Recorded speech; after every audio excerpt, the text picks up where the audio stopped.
আসসালামু আলাইকুম দর্শক। মাইলস্টোন ট্র্যাজেডির কথা হয়তো দুদিন বাদে আমরা ভুলে যাব।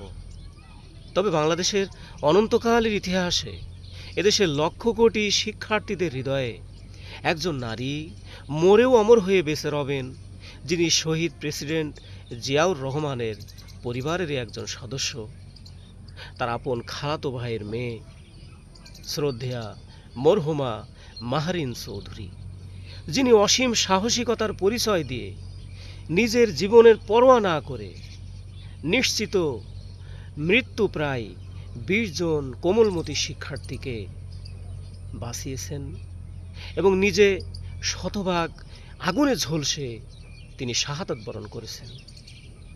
আসুন আমরা এই দুর্ঘটনায় যারা শাহাদাত বরণ করেছে তাদের জন্য দোয়া করি, আল্লাহ পাক যেন জান্নাতুল ফিরদাউসের উচ্চ মাকাম তাদের প্রত্যেককে দান করেন।